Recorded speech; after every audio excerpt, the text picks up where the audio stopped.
இன்றே டவுன்லோட் செய்து உங்கள் ஃபேவரட் ஷோக்களை என்ஜாய் பண்ணுங்க.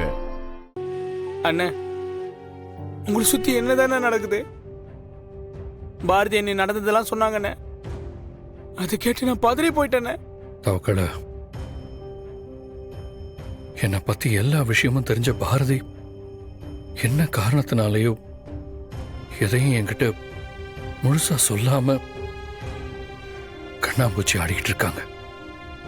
அப்படி இன்னைக்கு போன இடத்துலதான் எனக்குள்ள துடிச்சிட்டு இருக்கிற எதையும் வேற ஒருத்தருக்கு சொந்தமானதுங்கிற விஷயத்த நான் தெரிஞ்சுக்கிட்டேன்.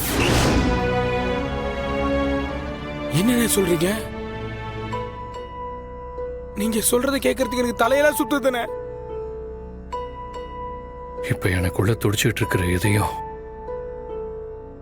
வாசுவோடது. என்னென்ன சொல்றீங்க? அப்படின்னா தமிழோட அப்பா வாசுவோட இதயம் தான் உடம்புல துடிச்சிட்டு இருக்கா? ஆமா.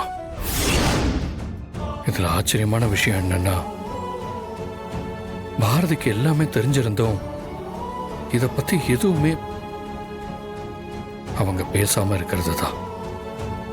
அது மட்டும் இல்ல, இத பத்தி விசாரிக்கிறதுக்கு நான் ஹாஸ்பிட்டல் போனப்போ எனக்கு இந்த ஆபரேஷனை பண்ண டாக்டர் எனக்கு ஹார்ட் டிரான்ஸ்பிளான்டேஷன் சர்ஜரி நடக்கவே இல்லைன்னு சொல்றாரு. நடந்தது ஒரு சாதாரண ஆபரேஷன் சொல்லி என்கிட்ட உண்மையை மறைக்க பார்த்தாரு.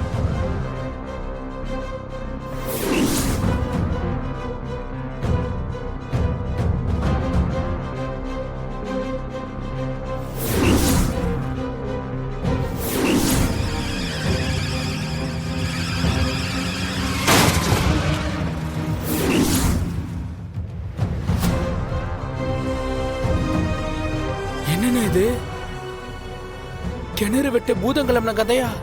புதுசா ஒவ்வொரு விஷயமா வந்துட்டே இருக்கு. உண்மைதான். நானும் எதுவும் புரியாம தான் இருக்கேன். வாசுவோட ஹார்ட் எனக்குள்ள இருக்கிறதுனால எனக்கும் பாரதிக்கும் ஏதாவது பிரச்சனை வந்துச்சா? அதனாலதான் நாங்க ரெண்டு பேரும் பிரிஞ்சு போயிட்டோமான்னு எனக்குள்ள கேள்வியே தெரியாத நிறைய பதில நான் தேடிக்கிட்டு இருக்கேன். எங்களை சுத்தி நாளுக்கு நாள் நிறைய ரகசியங்கள் தான் அதிகமாயிட்டு இருக்கு.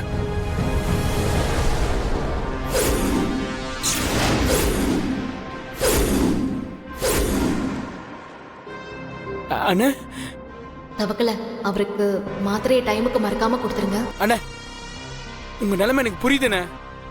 இப்போ நீங்க இதை பத்தி நிறைய யோசிச்சு உங்களை கஷ்டப்படுத்திக்க வேண்டாம். இந்த விஷயம் அப்படியே இருக்கட்டும்ண்ணே. இப்போ உங்களுக்கு தேவையானது நிம்மதியான தூக்கம். அதுக்கு நீங்க மாத்திரை சாப்பிடணும். வலி ஆரம்பிச்ச மாதிரி இருக்கு. வயிற்றுக்கு சாப்பிடாம மாத்திரை சாப்பிட்டா வயிறு புண்ணாயிடுண்ணே. நான் போய் உங்களுக்கு ஏதாவது சாப்பிட எடுத்துட்டு வரேன். அப்புறம் மாத்திரை போட்டு நல்லா தூங்குங்க. எதா இருந்தாலும் அப்புறம் பேசிக்கலாம். எதையும் யோசிக்காதீங்கண்ணே.